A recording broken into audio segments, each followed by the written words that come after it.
Bueno, buenísimo. Muchísimas gracias por venir. Bienvenidos, bienvenidas a todos. Y a todo el público, que no esperaba tanto público, en realidad. Gracias.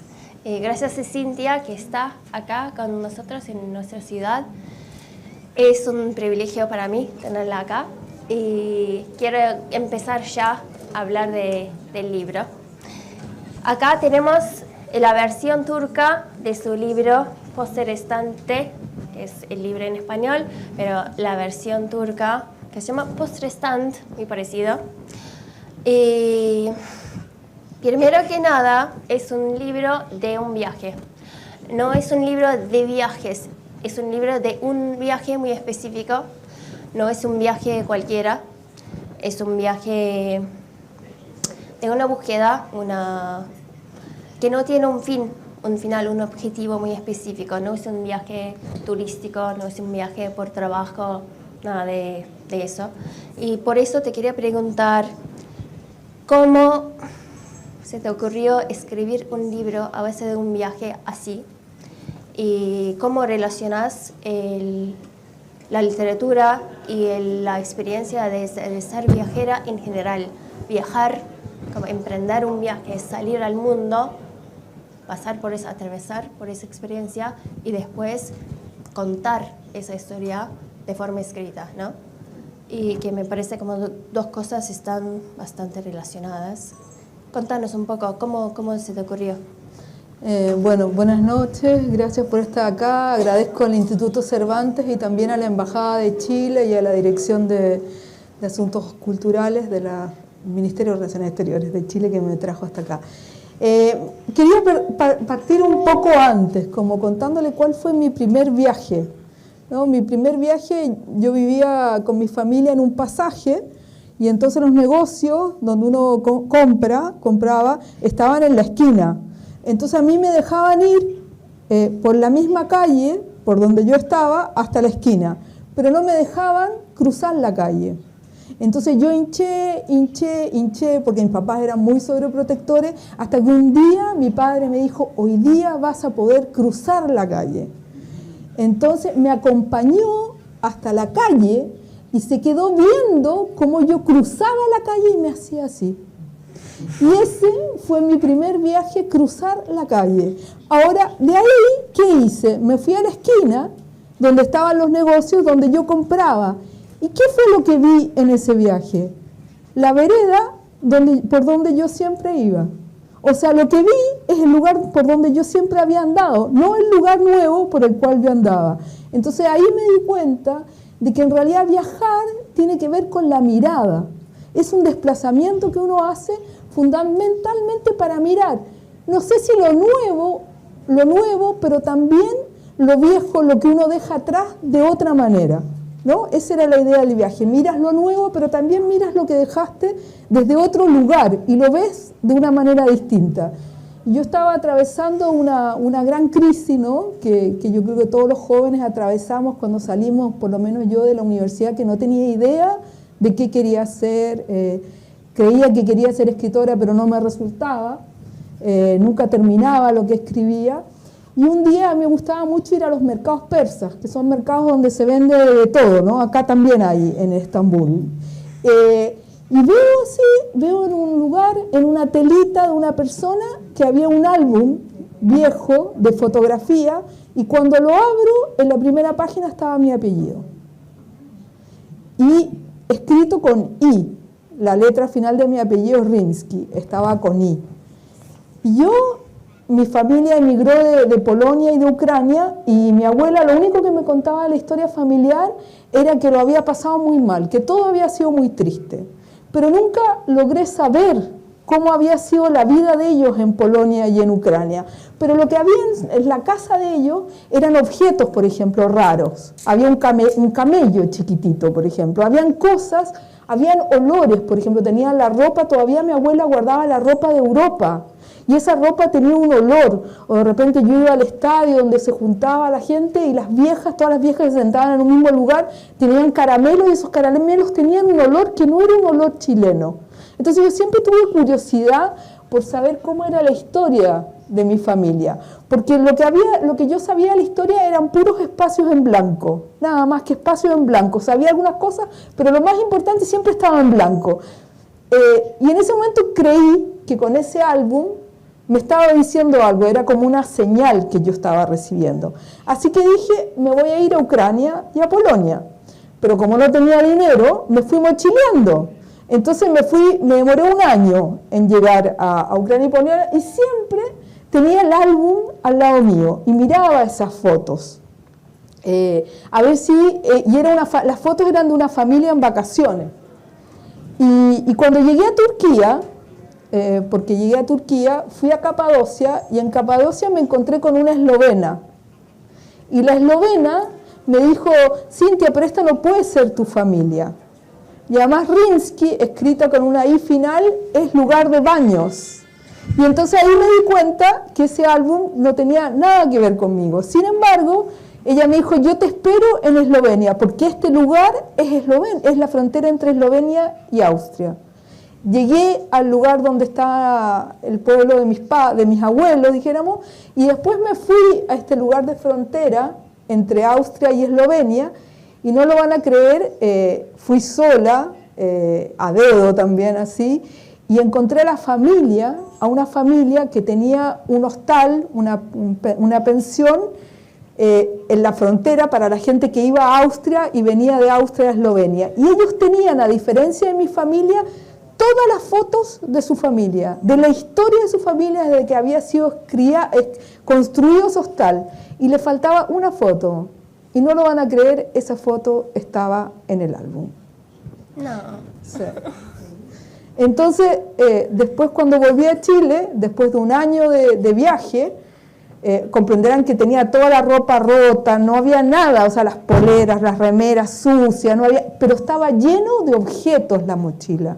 Estaba lleno de papeles, de folletos, de papelitos, de hojas, de mapas, de piedritas, estaba lleno de cosas.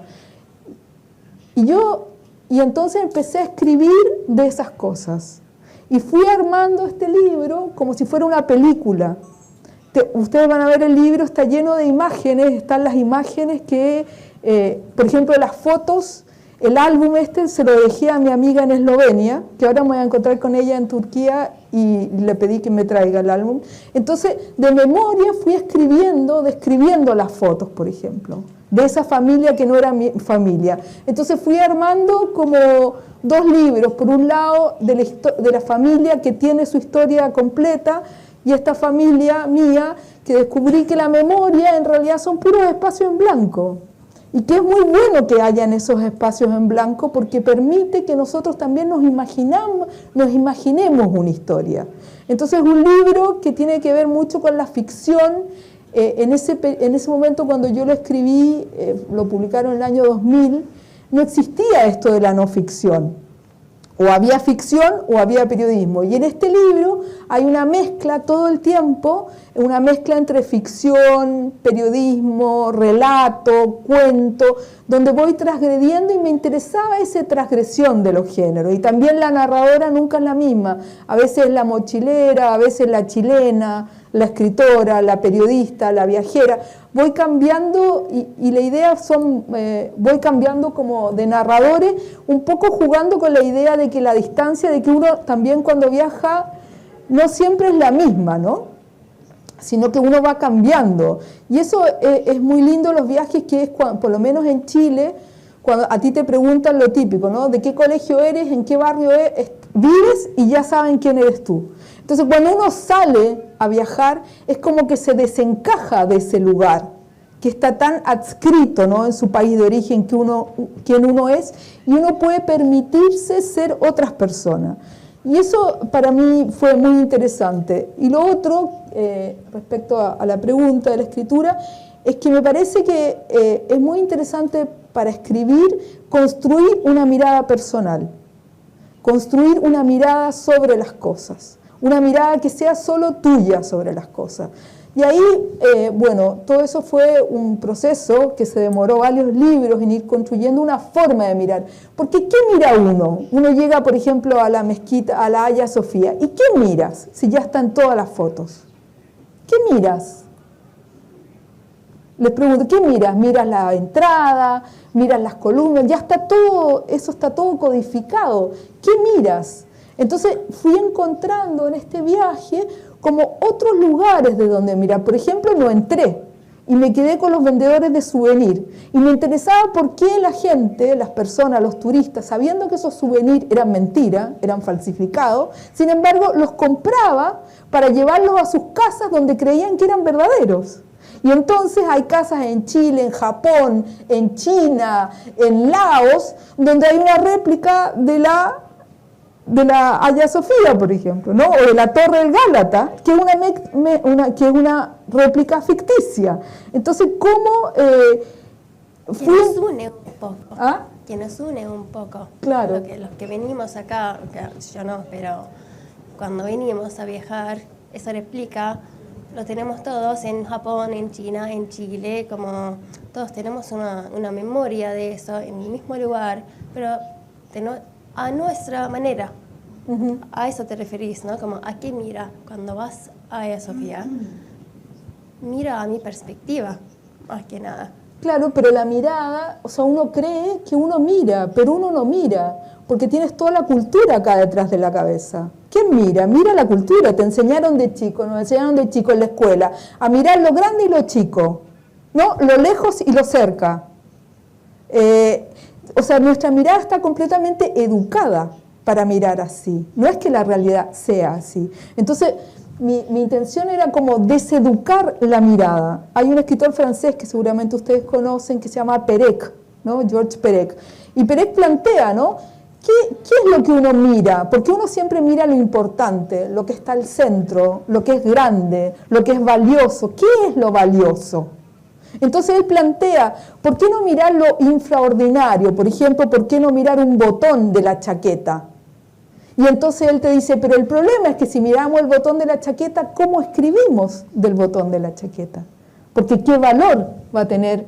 ¿Cómo se escribe de un botón de la chaqueta? Entonces, generalmente se trata, como eso es una dificultad, escribimos sobre la chaqueta. A mí me interesaban los botones. Entonces, en Poste Restante aprendí a contar y a hablar sobre los botones y a relacionar el botón con la historia universal. O sea, la puerta, cuando miro, por ejemplo, una puerta que se abre, el trabajo que hacía en Poste Restante es un trabajo como de urdimbre, de bordado, de coser, hasta llegar a que uno sienta que la puerta que se está abriendo de esa casa es la puerta entre Oriente y Occidente, que es Turquía, ¿no? Entonces, ¿cómo vas trasladando las cosas desde la cotidianidad más cotidiana, de lo más material, y les vas dando como un sentido, o una perspectiva, o una profundidad, pero a cosas que son muy, muy simples, dijéramos. O sea, en mis libros no hay nadie importante, no hay nada importante, nada central. Si voy a hablar de la violencia, por ejemplo, hablo sobre una caja de hielo, sobre un señor en el norte de Chile que tenía problemas en la casa, una violencia que había en la casa, yo vivía en ese lugar, y entonces el tipo tenía una moto y tenía una caja de telgopor, de Plumavit, ¿cómo se llama? Una hielera de esta, de telgopor, una caja donde poner helados que no se deshagan, ¿no? La amarraba a la moto y salía por unos pueblos y tocaba la bocina y salían los niñitos, ¿no? Y en ese pueblo había una gran sequía porque los millonarios estaban cultivando olivos y hacían pozos ilegales, entonces la gente no tenía agua. Pero ¿cómo contar eso desde lo no real? ¿No? Sin hacer realismo, sin hacer ideología. Entonces, entonces hablaba de cómo el tipo finalmente era una carrera para que no se le deshicieran los helados y cómo a través de la hielera iba escorriendo, ¿no es cierto?, el agua del que se iban deshaciendo en relación a la fragilidad de los ríos. Entonces, es cómo hacer hablar a las cosas, que sean las cosas y la experiencia la que nos hable del mundo, y no partir desde el tema o la ideología, ¿no? Vos hablaste en algún momento de cómo en Chile, si vas a tal escuela, como la gente te mira de tal manera, vos sos de eso o de esa. Y tu libro es un poco, habla un poco de la identidad del ciudadano latinoamericano. Porque más que nada, en gran mayoría, los países latinoamericanos se fueron formando por las inmigraciones europeas. Y es un poco, habla de eso. ¿Cómo fuiste recibida en ese sentido? Como tus lectores en toda América, porque en América Latina obviamente no tenemos ninguna limitación de traducción ni nada. La gente, los lectores, los autores se leen entre sí y te leen en Cuba, en Colombia, no sé qué. ¿Y cómo fueron las reacciones? ¿Cómo fuiste recibida en ese sentido? ¿Cómo la gente se sintió identificada o cómo fue eso? Bueno, ha pasado algo muy, muy extraño con Poste Restante, que fue mi primer libro, y sin embargo es como el libro más querido. O sea, la gente joven sobre todo lo quiere mucho. Ahora hicimos una reedición en Santiago y presentamos el libro en una librería. Fueron como 200 personas en la calle y eran todos jóvenes, porque el libro hay una experiencia de la aventura, ¿no? Y es un libro hecho antes de Internet. Por lo tanto, es una viajera que sin dinero, sin nada, con mapas de papel, se larga a viajar y contando la historia esta de que quiere reconstruir su árbol genealógico, va recibiendo ayuda en distintos países, distintas personas. Me prestaron casa, me llevaban, o sea, entonces creo que los jóvenes ven como en esta épica, ¿no? Hay una cosa como de vivir, de atreverse, porque hoy día, ¿cómo viajamos? Viajamos por un diplomado, por un doctorado, por un máster, viajamos a hacer negocio, viajamos a congresos, ¿no? Pero viajar por viajar, sin un motivo, ¿no? Viajar, llegar y irte nomás, y sin un plan, sin un programa, libre, ¿no? Que vaya ocurriendo lo que va ocurriendo en el camino, y que sea el camino lo que encuentres en el camino es lo que te va a ir ocurriendo y lo que va a irte guiando, dijéramos. Entonces creo que eso a la juventud le gusta o le atrae casi como una cosa arqueológica, ¿no? Como de ruina, como si estuvieran leyendo, no sé, algo sobre el Imperio Romano, porque es algo que aunque han pasado apenas 20 años, 25 años, es una experiencia que ya muy pocas veces existe en el viaje, que es el viaje no programado, ¿no? Incluso el título, explícanos el título, porque ya no existe este concepto, incluso en su época, cuando existía, hay gente que no lo conoce, nunca lo conoció. Explicar qué significa Poste Restante. Claro, como nunca sabía en qué momento iba a llegar al siguiente país, porque fueron como 10 países o 12 que recorrí, como no sabía, entonces yo le pedía a mis amigos y a mi familia que me escribían al correo central de la ciudad próxima donde iba a ir, y entonces a la lista de correo o post restante, que así se llamaba. Tú ibas al correo y decía, había una oficina con un letrerito que decía Poste Restante, y tú decías, pasabas tu pasaporte y te pasaban una lista con unos nombres rarísimos, porque eran como gente que no tenía dirección. Entonces le escribían a esta lista, entonces tú te ubicabas en la lista, decías así, y te entregaban la carta. Ahora, la mayoría de las cartas yo no las pude recoger porque llegaron después o antes, entonces mis amigos me las mandaron y mi familia me las devolvieron cuando llegué a Chile. Y también las cartas están en el libro, porque me parece que también era parte de eso, están los mapas. Están, por ejemplo, cuando llegué a Ucrania y tenía que encontrar Ulanov, que era el pueblo donde estaba mi abuelo, donde había nacido mi abuelo, entonces un señor en la calle le conté esta historia que sabía inglés y me escribió en ucraniano, ella está buscando a su padre, qué sé yo, y entonces ese papelito también está en el libro. Entonces el libro está armado como si fuera una película que tú la vas siguiendo, la aventura de esta joven, ¿no? Viajera, pero a diferencia de otros libros de inmigrantes, porque en América Latina está lleno de libros de inmigrantes, porque todos, la mayoría, tenemos a alguien en la familia que fue inmigrante. De hecho, América Latina está formado un poco así, ¿no? Y también con grandes poblaciones indígenas que fueron diezmadas. Entonces, Entonces, y todas las personas que tienen, algunas con más suerte tienen la memoria completa, pero la mayoría no tenemos la memoria completa, porque son papeles, por ejemplo, a las personas que tenían apellidos muy difíciles, que llegaban a Chile o Argentina, llegaba el funcionario de aduana, era una persona que no conocía idioma, entonces te cambiaba el apellido. Entonces yo fui y busqué en Ucrania mi apellido y mi apellido no existe, yo no sé cuál es mi apellido. Y eso es muy común en América Latina, que te cambiaban el apellido. Entonces, yo creo que también esa es una posibilidad, ha sido, estos como espacios en blanco de la memoria, han sido una posibilidad muy fértil para la imaginación literaria. Y en ese sentido creo que la escritura está muy ligada a esos espacios en blanco que nos han obligado a imaginar. En cambio, tengo la sensación que en Europa, por ejemplo, está todo tan documentado, que es una escritura mucho más documentada, ¿no? Más definida, más... Claro, en América Latina la literatura es más vaga, es como más escurridiza, ¿no? Como que se mueve más, es más frágil también. Todo está armado como con palito, con cordelito. Nosotros allá decimos un plomero, no sé cómo se dice acá, gaffiter, un plomero, personas que arreglan cosas dentro de la casa. ¿En qué idioma? En turco. Es un plomero que arregla, claro, que arregla el baño, que arregla las cañerías. Nosotros decimos, en Chile, por ejemplo, tú llamás a un plomero y todo lo arregla con cordelito. Y a la semana todo se echó a perder, ¿no? De nuevo. Entonces, es una literatura que está como agarrada con cordelitos, ¿no? Y en ese sentido es más móvil y también es más frágil, ¿no? Pero también abre la posibilidad de múltiples sentidos. Perfecto. Con los viajes, hablaste mucho de los viajes y de lo que es y lo que no está en la página en blanco, eso.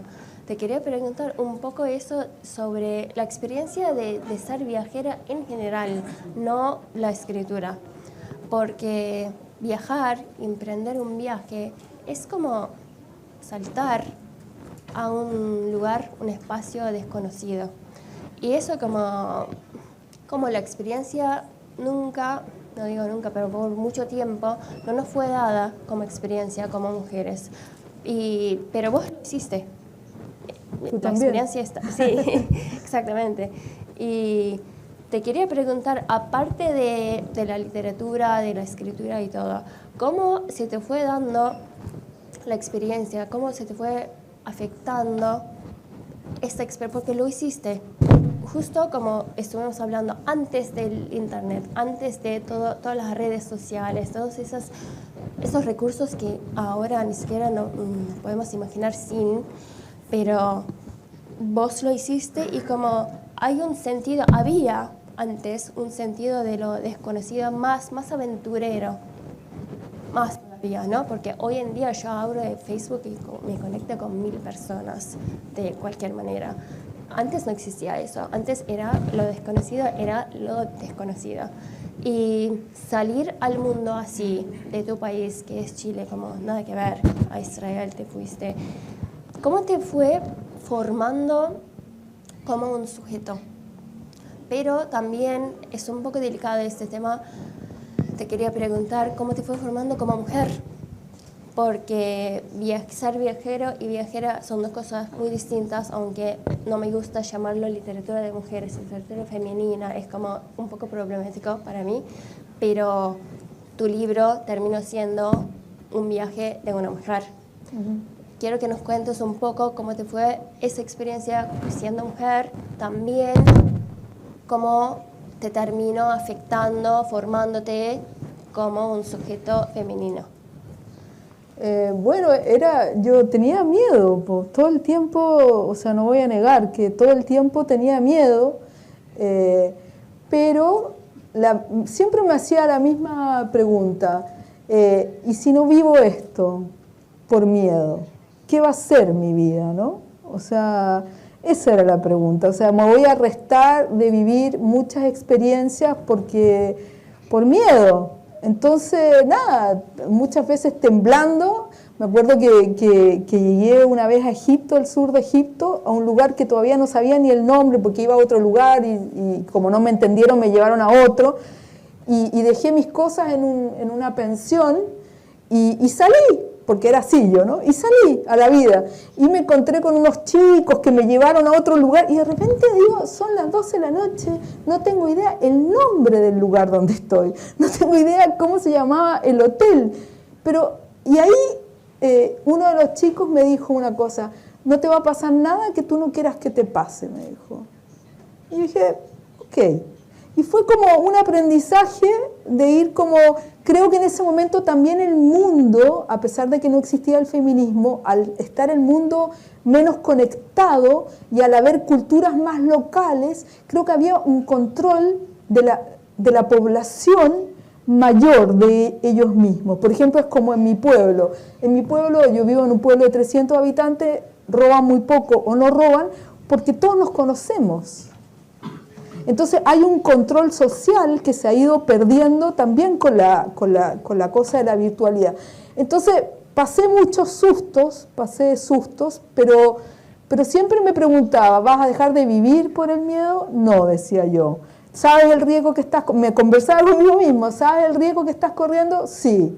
Bueno, vamos. Y fue así, dijéramos. Ahora, no se me ha quitado el miedo, uno sigue viviendo con miedo. Las sociedades están cada vez más complicadas y viajar, a veces tengo la sensación cuando viajo, que es como cuando te entregan el mapa en el hotel, que es como un mapa del turismo, ¿no? Que es como el mapa donde te pueden mover y que es seguro, pero te llegas a salir de ahí, que es la vida real, donde está ocurriendo la vida en Estambul, en Varsovia, y te da miedo, ¿no?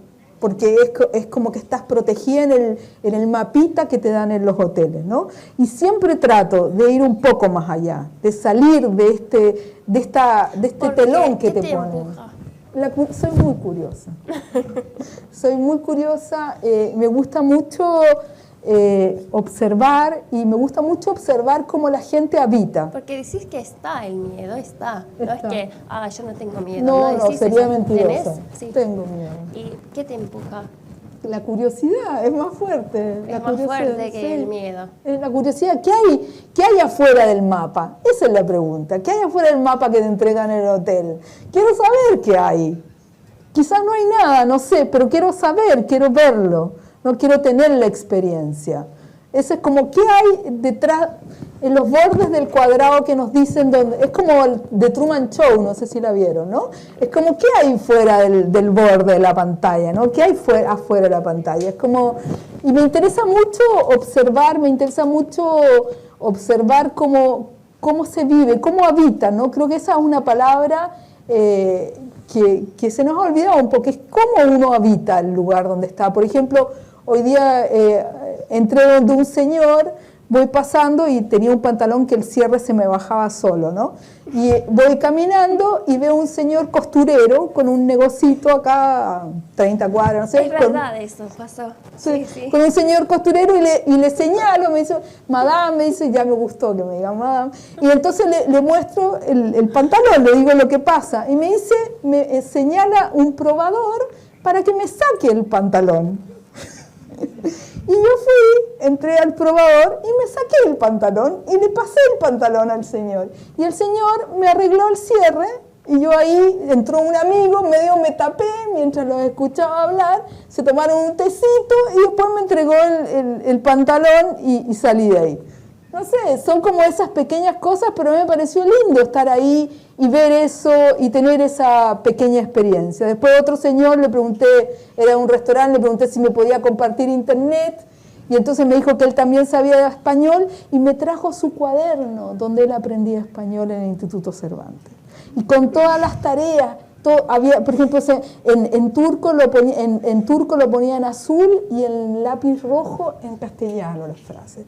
No sé, esas cosas a mí me parecen preciosas.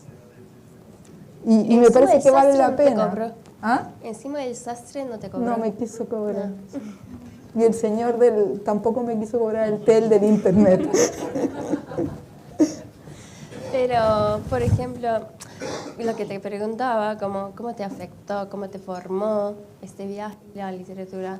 Si no hubieras hecho este viaje, ni hablar de escribir el libro, ¿cómo te imaginas? ¿Cómo te hubiera sido tu vida? Bueno, lo que querían mis padres es que yo fuera una periodista que trabajara en el diario El Mercurio, que es como el diario oficial en Chile, que me casara, que los domingos lavara el auto y después la fuera a buscar cuando ellas fueran viejitos y los llevara a almorzar a mi casa y eso era la vida a la cual yo estaba destinada, y fue la literatura la que me salvó de esa vida, porque leer me hizo ver que podía hacer otra cosa y que habían otras maneras de vivir. Y cuando yo era chica leía muchos libros de aventura y quería ser heroína, quería tener aventuras, quería salir de mi familia, quería salir de eso que estaba un poco ya programado para lo que yo fuera, y creo que ese es el gran sentido de la lectura, ¿no? Que tú a través de la lectura se te amplía el mundo, ves otras formas de vivir, otras formas de recorrer, de habitar, de viajar, ¿no? Y la literatura es una especie de viaje, leer un libro. Sí, absolutamente. ¿Dónde leías tus primeros libros cuando eras niña? Bueno, tenía una biblioteca cerca del colegio y iba, y como no tenía nadie que me guiara, empecé por la A. Y entonces iba cada 15, me permitían sacar solamente 3 libros cada 15 días.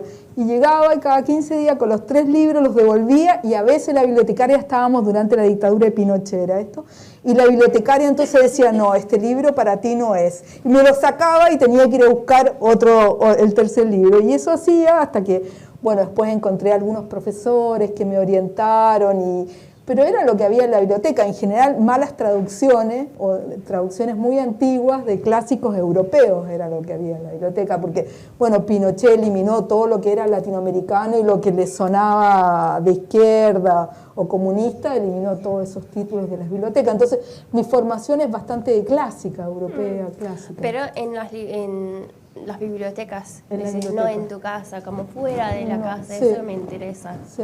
Mi padre tenía una pequeña biblioteca en su consultorio dental, él era dentista, y era toda esta biblioteca como existencialista después de la Segunda Guerra. Entonces era, claro, yo también tenía toda una cosa existencialista: para qué vivir, cuál es el sentido, por qué, la injusticia, todos esos cuestionamientos que uno tiene cuando es joven, yo los pasé, me cruzaron bastante, ¿no? Por ese tipo de literatura, Sartre, ¿no? Thomas Mann, toda esa literatura muy pesimista también, ¿no? ¿Pero leías muy sola? ¿En casa sí. no te acompañaban en la lectura? No me acompañaban. ¿Eso pensás que como te afectó en el sentido de que como te formaste como lectora y autora también? Porque uno empieza a aprender y vincularse con lo que hace, con la lectura, con la forma que lo enseñan, ¿no? Como si me acompañan en alguna actividad, yo la asocio con otras cosas, y si siempre estuve acostumbrada a hacerlo sola, es otra cosa para mí, porque tu libro es muy autoficción. Eso me interesa, a eso voy. Y en esa época, ¿cuándo salió primera vez? El 2000. 2000. Justo el cambio de época. Y no existía autoficción como lo conocemos hoy. ¿Y cómo llegaste a esa forma de narrar en particular?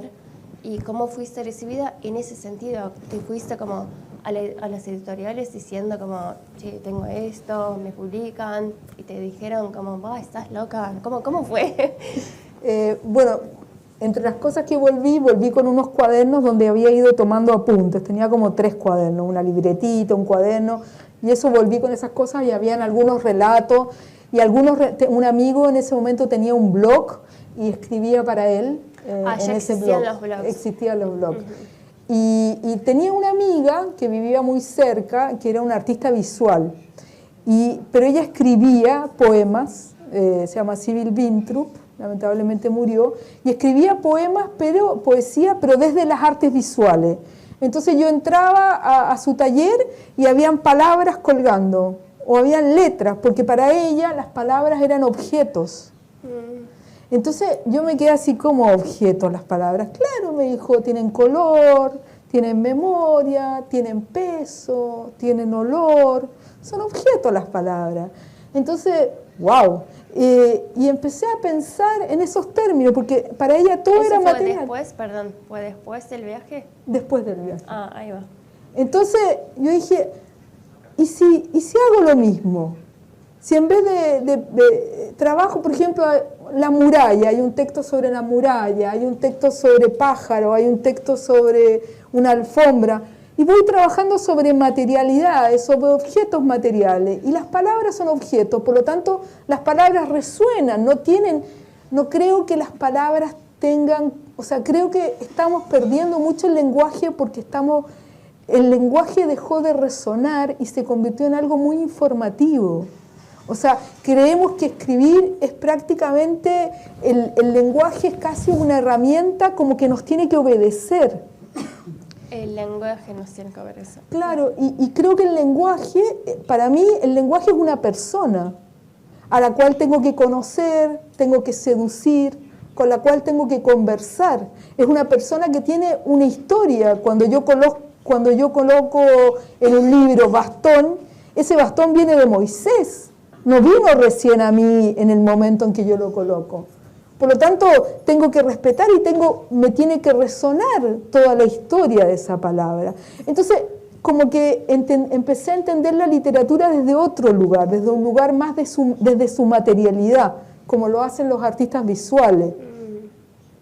Y por ahí viene tu texto que no es puro texto. Que no es puro texto. Entonces, es un montón de cosas. Entonces lo que hice, tenía en ese momento una pieza bien grande, y entonces fui pegando todos los textos que tenía escritos. Y los monté como si fuera una película. Entre este texto y este texto de al lado, ¿qué pasa? ¿Qué pasa entre esos dos textos? Y me daba cuenta que aparecía algo y escribía entre medio y le iba pegando. Entonces lo fui armando como secuencias, realmente como si fuera una película, donde las imágenes del libro no son ilustrativas, también son texto. Son partes del libro, sí. No son objetos que dicen cosas, ¿no? Y en todos mis libros hay imágenes, en la mayoría tienen imágenes. Bueno, viene mucho de, un autor, no sé si ustedes han leído, que es maravilloso, se llama George Sebald, que es un alemán que vivía en Inglaterra. Si no lo han leído, les digo que lo lean. Y él trabaja también con fotografías, y él tiene un sistema que es que toma una fotografía y la pasa muchas veces por una fotocopia hasta que la fotografía queda como borrosa. Porque claro, no le interesa la fotografía que quede bonita. En este libro también lo importante no es lo bonito, ¿no? Sino que quede como un objeto. Sí. Esa es la idea, porque no es incluir una foto como artística, no es una cosa ilustrativa, sino que es texto también, ¿no? Texto borroneado, pasado por la máquina, pasado por la mano, ¿no? Que trabajado por la escritura, ¿no? Sí, más real, menos, no trataste de hacerlo bonito. No, esa es la idea. ¿Cómo se llama tu amiga? Sibyl Brintrup. ¿Cómo? Sibyl Brintrup. Bien. ¿Sigue existiendo? No, se murió. No me respondiste la pregunta. ¿Cuál era? ¿Cómo fuiste recibida con este planteo? Bueno, al principio lo mandé a Sudamericana, me acuerdo, y me lo aceptaron inmediatamente. Fue increíble. Justo estaban armando una colección de escritores y escritoras jóvenes, y fue así increíble. Pasó al tiro, pero cuando llegó a las librerías no sabían dónde ponerlo el libro. Claro, porque no existía, no sabían, porque no era novela, según ellos, según mí es una novela, no era novela, no era periodismo. Entonces los críticos tampoco sabían cómo leerlo. Al principio les costaba mucho hablar del libro. Ahora hay tesis en todos los países sobre este libro, porque así, y ya es aceptado como lo que es una novela fragmentaria, dijéramos, ¿no? Pero en ese momento no se sabía, no existía. Hace como cuarto siglo que existe eso, 2000.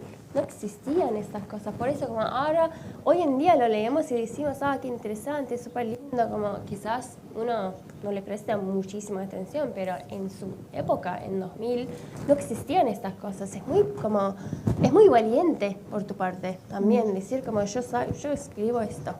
Que no existe, no importa. ¿Te sentiste muy pionera? Yo me acuerdo que una cosa muy linda que me pasó en Turquía, bueno, no me acuerdo dónde estaba, hice dedo a una familia y me llevó una familia a una playa de la cual no había cómo salir, por lo tanto me adoptaron, me dieron la comida que ellos llevaban para el día, qué sé yo, después me trajeron de vuelta y me quisieron llevar a su casa, porque seguramente les dio pena a esta chica que está ahí, y ya era tarde, me llevaron a su casa y me mostraron todos los electrodomésticos, el padre era camionero, me mostraron todos los electrodomésticos que habían comprado, estas comidas, esta hospitalidad que es una maravilla, me bañaron, la señora entró dentro de la ducha y me pasó la toalla por la espalda, y yo veía que la niña, la hija, quería hablar conmigo. Y como que no la dejaban, y quería hablar conmigo, entonces de repente me dice, ven, me dice, y me lleva arriba, seguramente habían querido construir otro piso y se les acabó el dinero, y me llevó ahí para que yo viera el paisaje, y para estar sola conmigo, porque ella leía. Y entonces se sentía muy sola en esa familia, porque era la única que leía, y cuando bajamos, me regaló una cosa, yo le regalé otra, y me emociona todavía contarlo, en el velador, al lado de su cama, tenía un tomo de En busca del tiempo perdido, de Marcel Proust. Una niña... En el libro, sí. Una niña, no sé, tenía 14 años, 15 años. Entonces creo que ese encuentro, así como a mí me cambia la vida los encuentros, creo que a la gente que uno se encuentra en el viaje también le cambia la vida, ¿no? Hay algo como de esos encuentros. Entonces tú me preguntabas, ¿qué es viajar? Viajar también es encontrarse con gente con la cual uno nunca podría encontrarse. Y escribir es encontrar también algo que tú nunca imaginarías encontrar. Bien, yo quería otras cosas también, pero creo que no tenemos mucho Sí, tiempo. está bien. Si alguien tiene alguna pregunta que quiera hacer, alguna duda.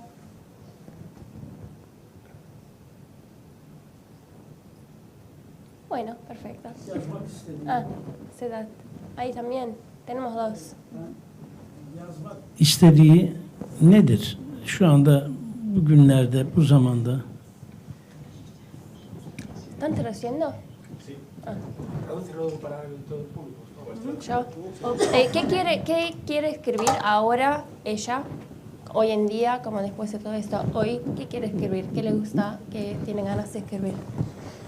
Ahora quiero escribir, bueno, me pegué un viraje y estoy escribiendo así ficción, así imaginación, pura imaginación. Estoy muy, ya no viajes, sino inventar viajes. ¿Y no es autoficción? No, autoficción. Pura ficción. Pura ficción. Es como ¿Cómo estoy llegaste experimentando a eso. ¿Por qué estás en eso?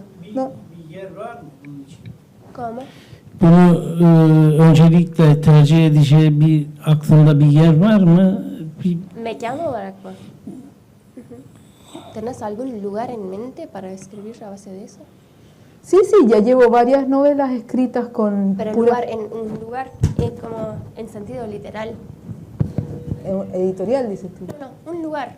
Como, ¿dónde sería tu historia? ¿Dónde ocurre? Sí. Invento lugares. Les pongo nombre, invento lugares. Eso, invento. Por ejemplo, una novela, la última que está publicada se llama Yo Morí, y ocurre en un pueblo que está buscando, una comunidad indígena que está buscando recuperar su territorio que le fue arrebatado, y ellos se llaman Yo Morí, y es una invención que hice. Creo que está diciendo que ahora, en esta época de su escritura... Bir belgesel izlemiştim. Bu belgeselde Seylan çayı üretilen bir köy. Bu köyde bir kız çocuğu var. Ailenin kız çocuğu. Annesi onu çay bahçesine çalıştırmaya pek götürmek istemiyor.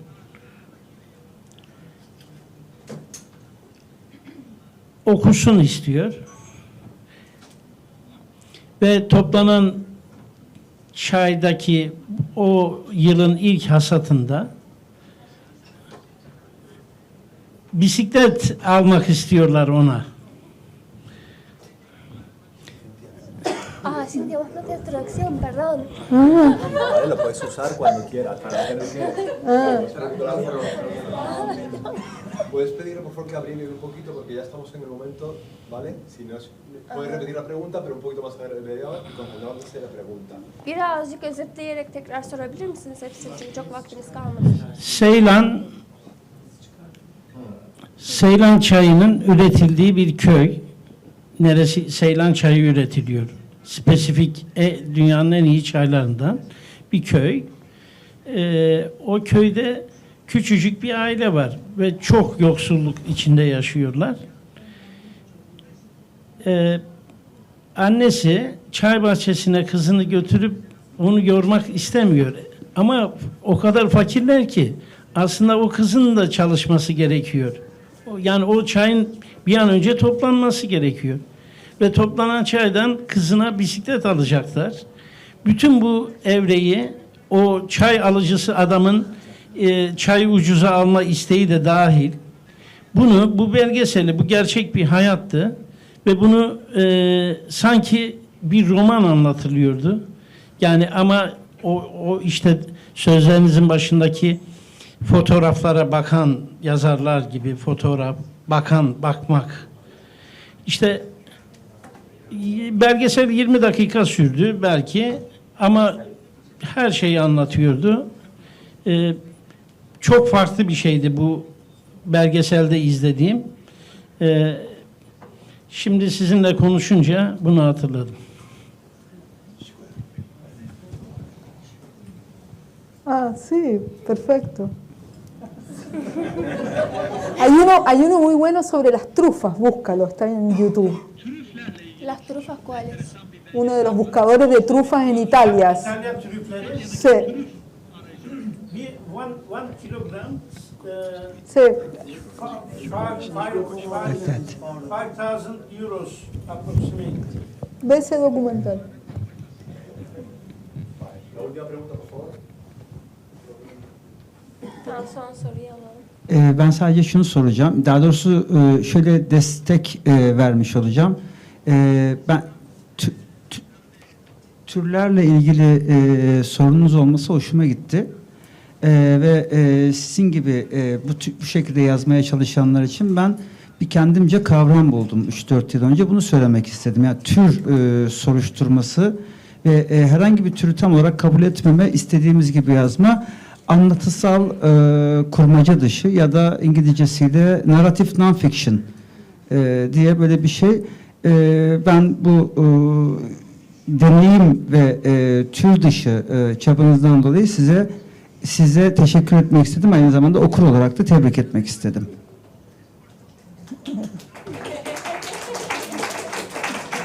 Bu çok ilginç bir konu aslında çünkü İspanyolca'da bunun zaten bir adı var, narrativa. Bu fiksiyon olmak zorunda da değil. Non-fiction da olabilir. Biz bunun geneline narrativa diyoruz zaten İspanyolca'da. Evet. Anlatı. Evet, anlatı. Evet. Bir sorumuz daha var, onu da alabilir miyiz? Lütfen. Por favor. Una última, por favor, que estaba esperando. ¿Quién? ¿Usted? Ya çok basit bir şey soracağım. Yani bütün bu görsel kullanımı vesaire ben çok sevdim. Şu kitabı şöyle bir şey yapınca orada bir yol filmi çıkmış gibi oldu. Yani bunun bir filme dönüşme ihtimali var mı? Senaryo gibi yazdınız gibi geldi bana, bilmiyorum. Bir yol filmi gibi okudum yani. A ver. No sé. No sé. Pensando en la relación, lo último para que se vaya, pero pensando en la relación de ficción y lo real y la ficción, hay un escritor mexicano que se llama Mario Bellatín, no sé si lo han leído, que es muy bueno, y entonces él va a comprar un perro, ¿no? En Ciudad de México, y se encuentra con un inválido y con su jefe, con su ayudante, que son unas personas muy pervertidas, muy perversas, ¿no? Y escribe primero sobre eso, ¿no? Sobre un señor en una silla de ruedas que tiene un ayudante y están llenos de perros y son muy perversos. Y un día decide comprar un perro, después de publicar el libro, y va a un lugar y estaba su personaje. O sea, la realidad y la ficción, lo real y la ficción, claro, es una cosa muy difícil de separar.